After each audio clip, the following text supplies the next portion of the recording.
Okay, here we go. Well, hello and welcome again to another Pastor to Pastor program.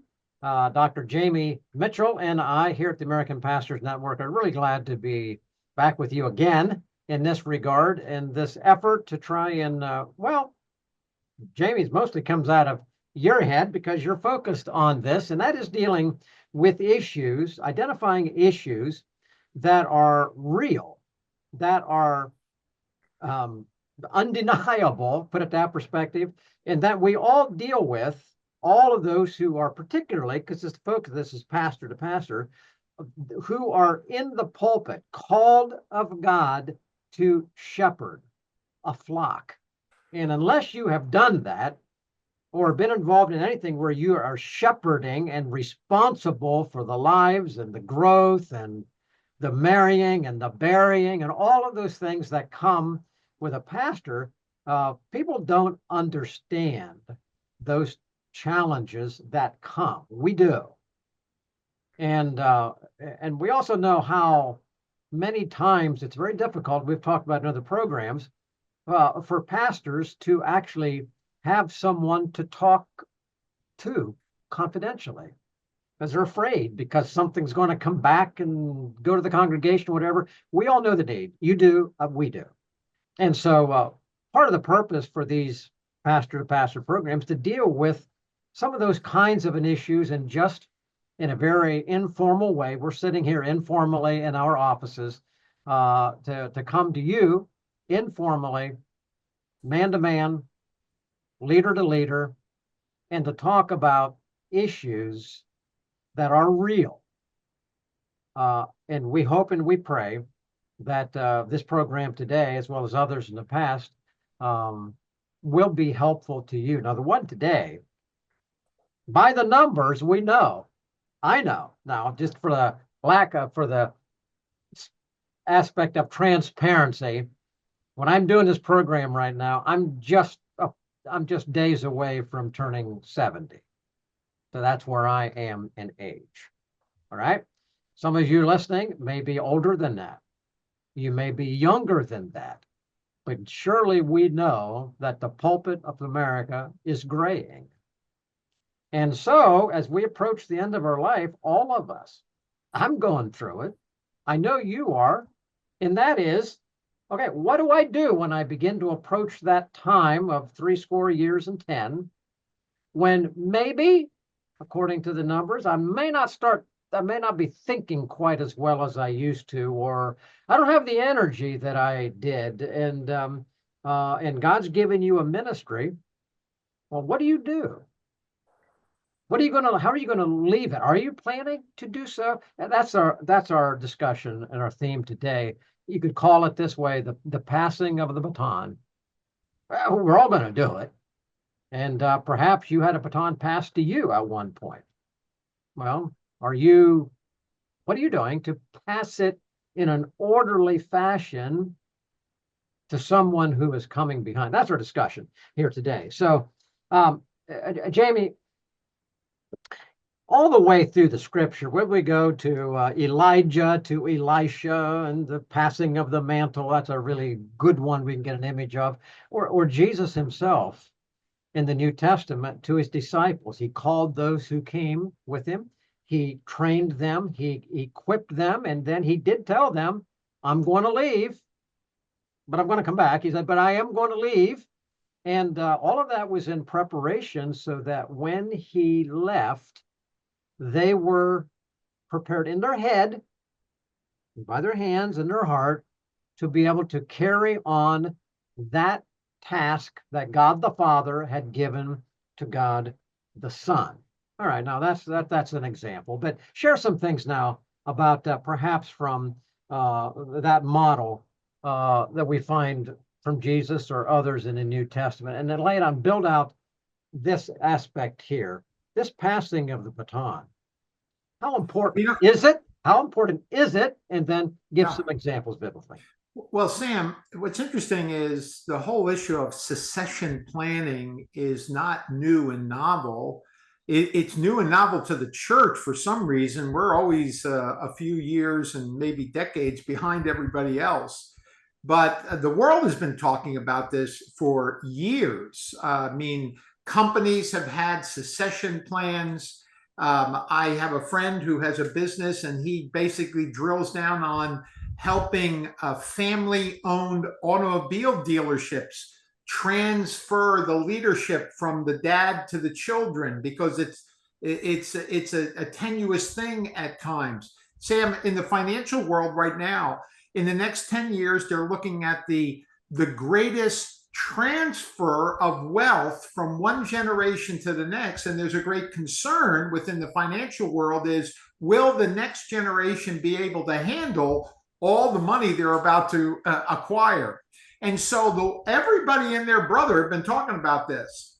But for one reason or another, the church hasn't. And part of it is our failure are recognized to see that it is throughout the scriptures. You've mentioned the Elijah passage. You mentioned Jesus.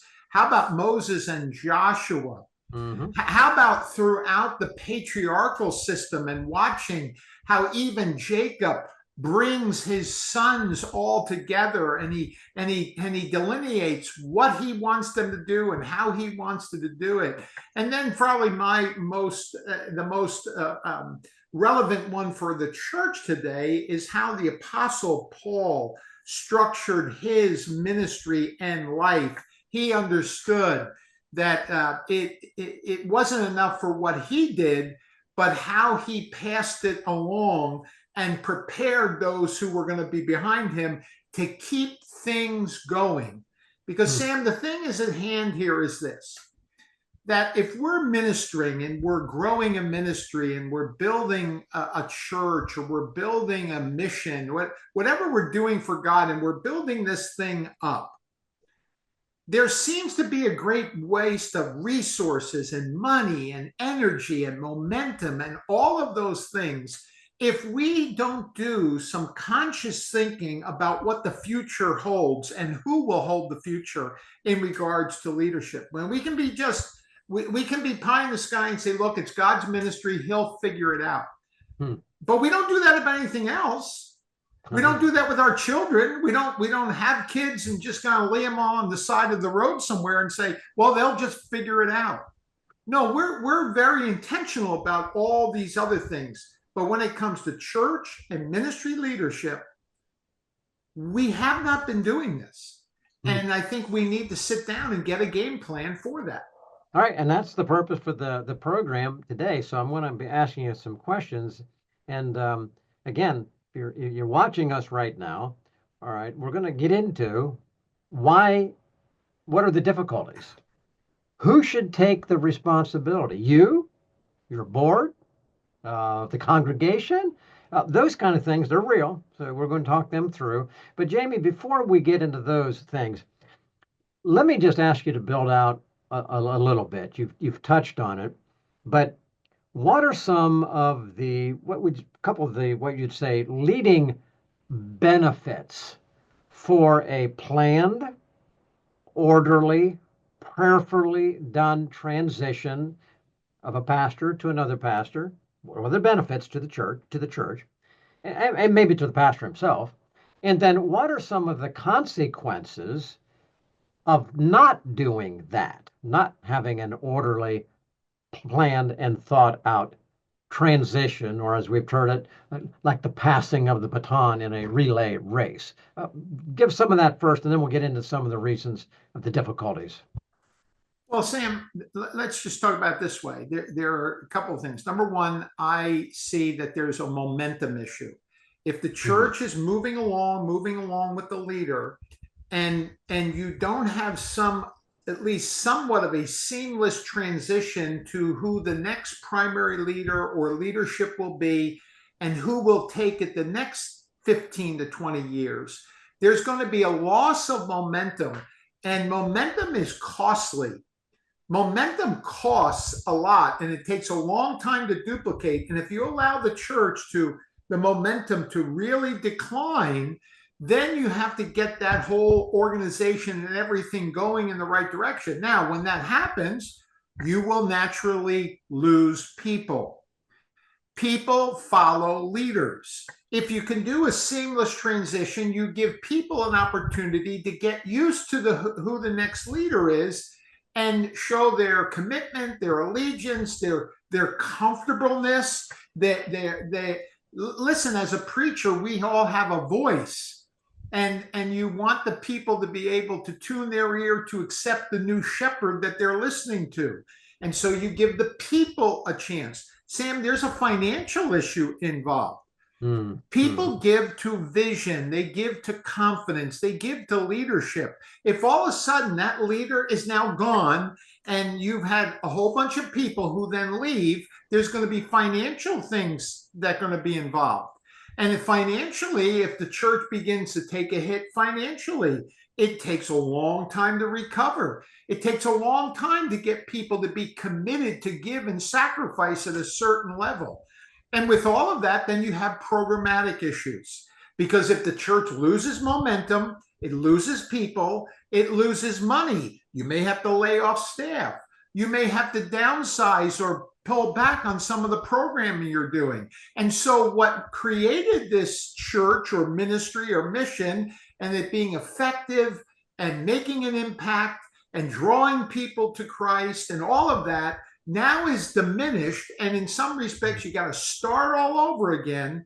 There's a problem. And here's the final thing, Sam. If you take what some of our forefathers in ministry took, and that was their school of thought was, look, the pastor leaves, we clean house, and we start all over again. Well, that's easier said than done, because then you have a whole bunch of people walking around saying this phrase, well, it's not like we used to do it. And there's this constant comparison. And I'll tell you how we know it. Go to the book of Haggai, because the people got stuck rebuilding the temple because all they kept saying was, oh, remember the temple of Solomon and how beautiful it was? We're not going to have anything like that ever again. And so now you're left with a whole bunch of whiny, disgruntled people. Sam, have I painted a picture enough in people's mind to say, I think we better think about doing succession planning? Well, you have in mind, and I know that's true. And I'm thinking along, in addition to all of those things, which no one can deny, the purpose for the local church, which is to demonstrate the outworking of God's plan for a local congregation, ultimately to be making disciples and to going out into the community and being an influence. Those primary things are hindered by all the things you just said. Exactly. So it's all the way through. Okay, all right. I wanted to do that because just in case you're watching and you say, well, I hadn't thought through what the consequences could be, they're significant. They're significant. And the benefits are that none of those things happen if it's orderly. So that's the good thing. All right, Jamie, let's come back here and let's go to this aspect of where does the primary responsibility leadership-wise, with whom does it lie in this matter of transition? Is it the pastor? Is it the board? Is it the elders? Of many congregationally led churches, which most are. I've heard many say, well, it's up to the congregation. Well, we all know that the congregation, it's made up of people. All right. So sometimes, I mean, I've known of circumstances where the pastor would say, well, you know what? I'm afraid they're going to boot me out anyway, or something of that flavor. I don't want to bring this up, and I'm going to wait for somebody else to bring it up. And the elders or the deacons are saying, well, you know what? Why isn't our pastor bringing this thing up? Because it's about time, or the congregation says, well, I'm hoping that somebody's bringing this up. Anyways, you get the idea. So where does it lie? Is it a joint? Is it a mutual effort? But where does the primary responsibility lie for successful, seamless transitioning of one pastor to another lead pastor? Well, the first and foremost is you really can't talk about succession planning unless you're somewhere between 5 and 6 years away from actually happening. However, I will say this, prior to actually starting to have conversations about we need to start thinking secession, there's all those years of ministry beforehand where you're dropping seeds and you're saying things like this, isn't God good to us? Look at what God is doing here. Let's just continue to pray for longevity of ministry and longevity of fruitfulness. And if there's a day when I am not here as a pastor anymore, that the next person who is here will just continue bearing the fruit of what's happening here, because it's the mission and it's the church and it's the ministry that's more important than the minister. However, having the right person in that position is always vital and crucial. So you start planting those seeds. I personally think it has to start with the pastor. The pastor has to be the one who pulls the trigger. Why? Because he has the most to do with it. He will be the one who is most affected by it. It also creates some unneeded tension and conflict within the leadership and the church if the pastor doesn't start talking about it, especially when they start getting to an age where they should be having these conversations. Obviously, if the pastor is in his, let's say, 60s, and he's in pretty good health, and he thinks he can get to 70, 75, then he could wait a little while, but he should start at least having that conversation. But he needs to initiate it. You never want to get to the point where the board has to start bringing it up, because then it makes the pastor feel like, well, these guys want to get rid of me. No, they don't. They love you. They want the best. They want the best for the church, but they also are realistic. And Sam, let me just say this from my study of institutional leadership.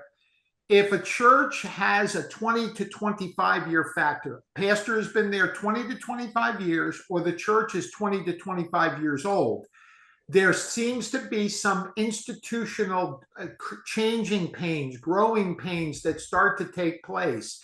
And there are some natural places to take a look at that and start to say, maybe we should start going. So to answer your question originally, I said a whole lot of stuff, but they're important. The pastor needs to be the one to initiate the conversation, and then the board has to respond properly.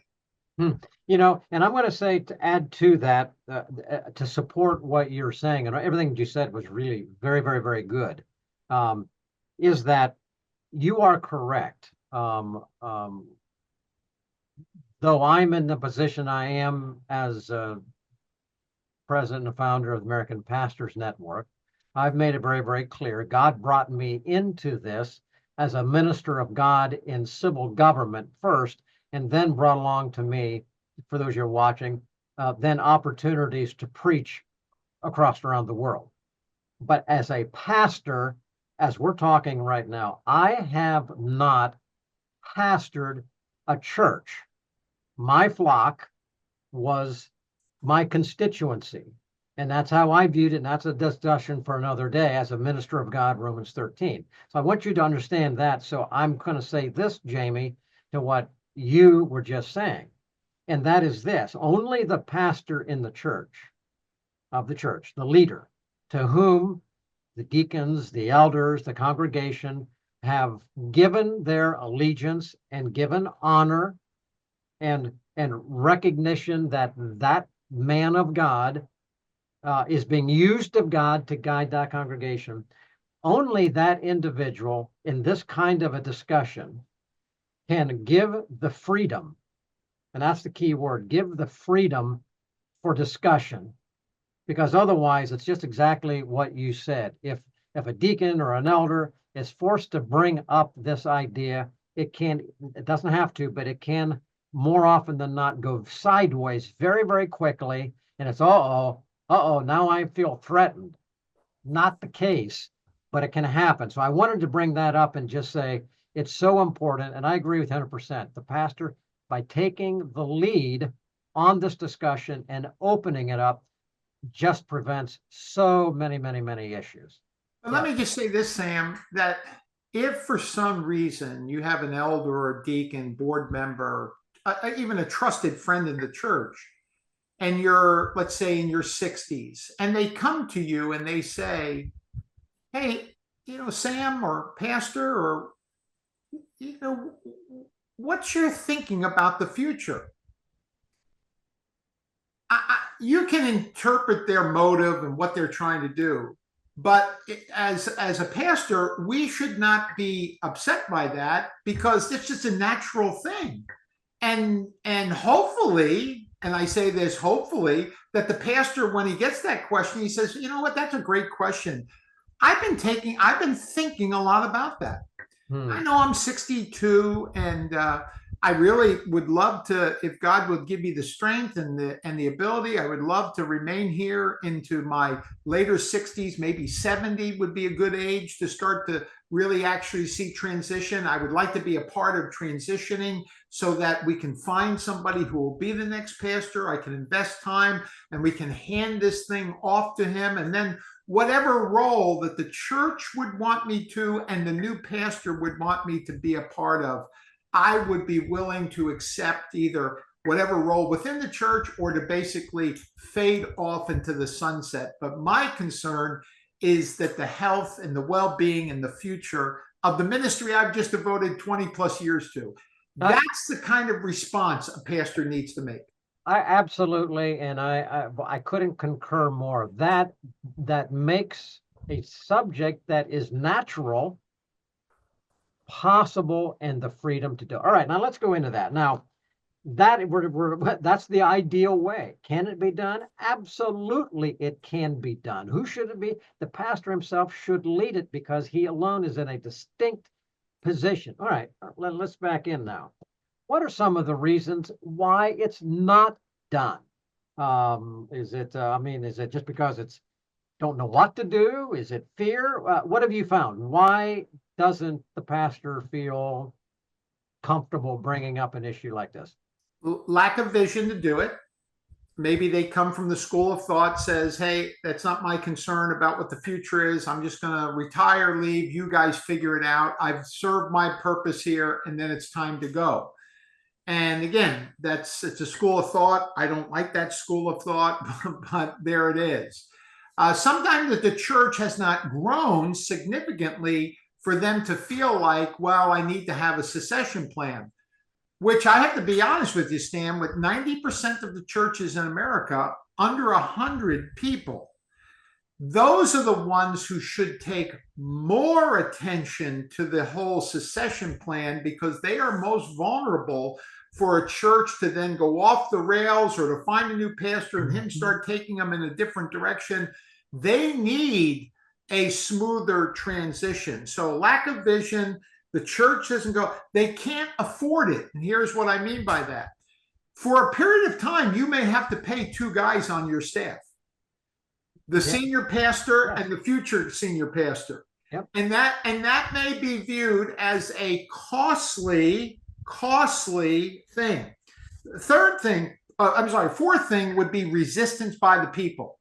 And in this regards, that the people love you, they don't want change, they're hoping that you'll live eternally. And so they say, I don't want, why are we even talking about this? Well, somebody's pushing out the pastor and everybody gets their underwear in a knot over it. And the fact of the matter is that's just because the pastor hasn't done a good work of training them. Here's the fifth and final thing, Sam, is the pastor financially isn't ready to leave. Yes, that's a big one. I know that. Yep. And let me tell you, that is a bad reason not to do it. Because you have not given attention to your financial position and your wealth so that you have your retirement planned and laid out. Now, let me just say this to you. And Sam, we've done many a program on Stand in the Gap, and I'm going to be doing it again this coming fall for Pastor Appreciation Month, as I've had experts on helping pastors and churches understand retirement for their pastor and making sure they take care of that. You want to hurt the church's future, don't take care of the pastor's present retirement needs. Because if he feels like he's got to keep working till he's 80, he'll run that church into the ground, but he'll keep getting a paycheck. I agree. And one thing there, a pastor can help in this area. I've known pastors, you may have been in a church, Jamie, where this occurred, but where it took some men on the elder board, the deacons, some of them happen to be business guys, and maybe that helped, and it does help at times, but to ask that question many years ago, Pastor, we know what we're paying you. Or what are you doing? Actually come alongside to say, how are you using your finances? And then coming to the awareness of which many times they're not aware of just how little that pastor has. And they had to adjust what was given to him, but it was their duty to help come alongside the pastor and help to prepare for that so that the pastor didn't have to come and say, I'm on poverty row because you're not giving me enough. That is a shared thing. So I just throw that out to those who are watching right now, because it really, this aspect of it, the people, the leadership do need to be taught. They do need to step up in an area like this and help to prepare for the time of transition, because absolutely, because it will happen. It's hugely important, hugely important. When a pastor doesn't understand what their financial independent number is and what they're going to need in retirement, they'll never leave. And then you've got a really bad situation. All right, let's bring to a conclusion now. All right, Jamie, you've already said if somebody's in like a pastor is lead pastor is 60, 62, 3, 4, 5, whatever, you know you're reaching that point, and there's nothing magical about 80 years and 10, but we do know that when you start to get around that age, I mean, the knees don't work anymore. It's just harder to move. That's seasons of life. It happens.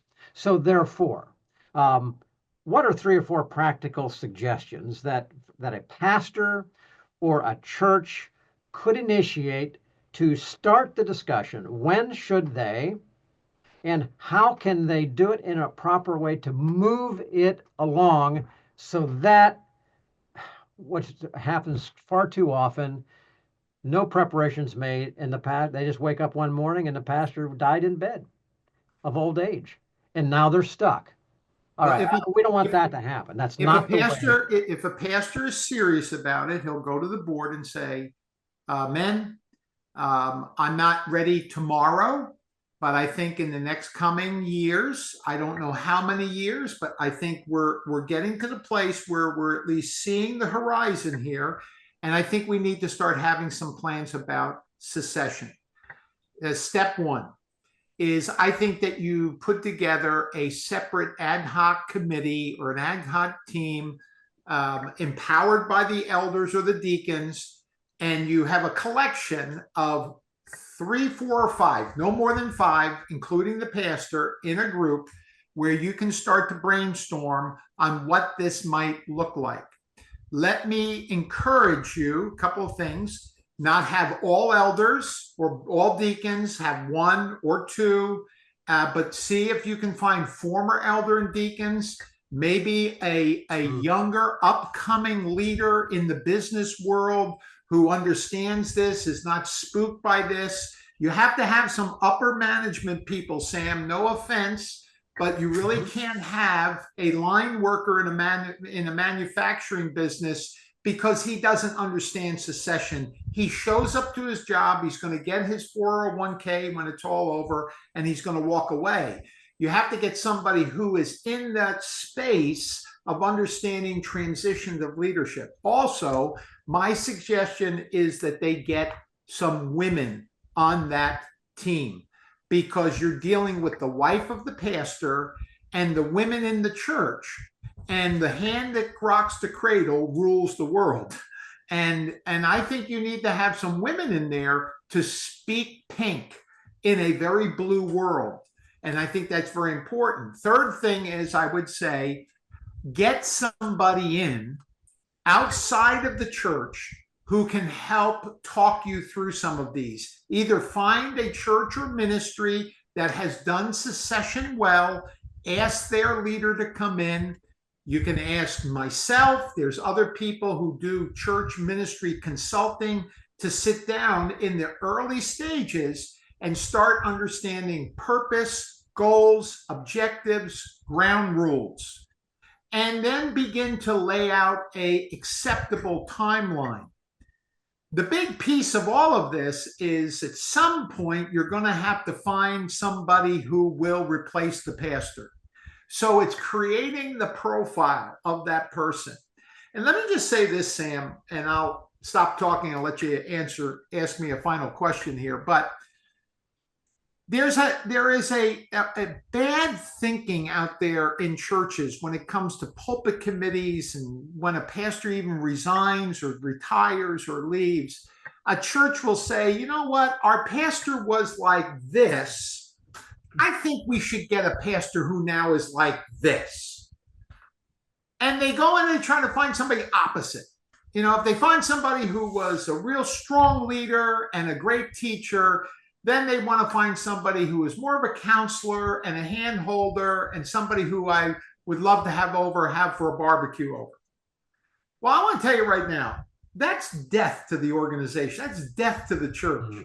Because the person here, his leadership, his abilities, his personality, his bent, his talents, the church has grown and flourished with that person and in that role and that profile. And now you go and replace him with somebody who's the opposite, it's going to blow the church up. So you're going to have to find somebody who is like this person in many ways, but younger and ready to bring maybe new energy, new ideas, and really blend the vision for the future. All right, all excellent, and we could just go deeper and deeper, but we're trying to bring it down here as we try to keep these programs to about 30 minutes. One last question. We've talked about the approximate time, the age-wise, when the discussion to bring it up would be appropriate.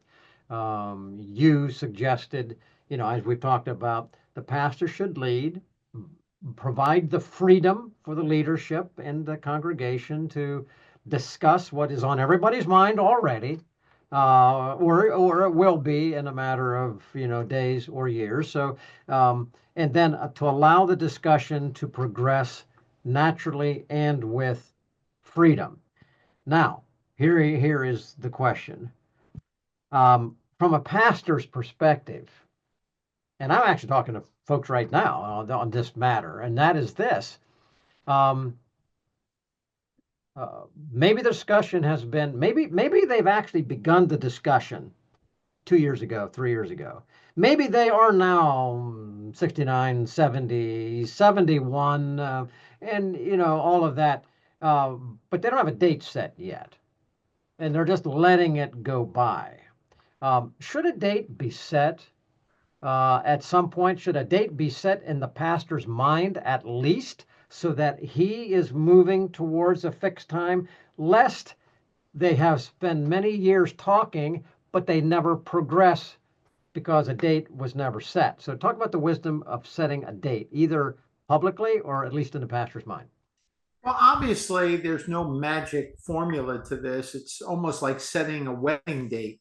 You look at the calendar, you look about when family's going to be around, when family's not going to be around, and timing. And, you know, you don't plan a wedding on the weekend of a college graduation if you have somebody graduating, you know, so there's timing issues and all of that.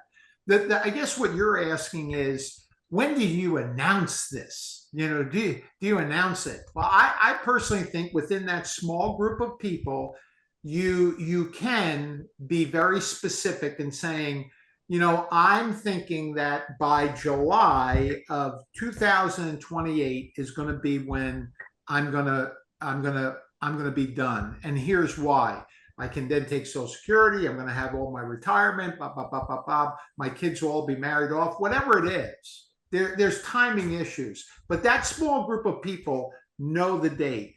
Then from there, it goes to telling the elders. I think you probably then need about a 6-month lead up. Everybody else who needs to know, all the pieces and players need to go. But part of this is unwinding the process. Gene Getz, one of my mentors, when he transitioned the church to his associate, this is about 20 years ago, he took a 2-year process, and it basically started this way, Sam. The first, for 6 months, his replacement preached about 15% of the time. Then it was moved up to 30% of the time. Then it moved up to 50% of the time. And then the last 6 months, Gene was only preaching about 25-30% of the time, and then he was done. And they just did a very easy thing. Everybody knew what was happening. They were talking about it. But then it came to the celebration that Jeff now is our new senior pastor and Gene is our pastor emeritus. And that was it. And I think you don't want a long period of time where you're setting that date and you get it out. And that you pass the baton well, because not passing the baton is painful. I think I shared this with you in my last story, is that if you study the last number of Olympic Games, you will find that the U.S. team had the best relay teams on paper. They were mostly gold medal winners, but they failed at winning the relay races because on 3 different occasions they dropped the baton. They had the best people on paper, but they didn't win the race because they didn't pass the baton. Thank you, Jamie. This has been really very good. All of you for watching us. Thanks for being a part of this. And I hope you ask yourself the question, are you prepared to pass the baton? How will you pass it? Is there someone coming behind who is willing to accept it? That's all part of a process, and that's why this program was all about successfully passing the baton. It's going to come to all of us. We can either stumble into it and drop the baton, or we can plan and practice and keep the momentum going and do it all excellently for the glory of God. And that's our hope and our prayer. Thanks for being with us today. And again, we'll have more of these. So keep coming back to this website for you past programs and new ones as they are posted.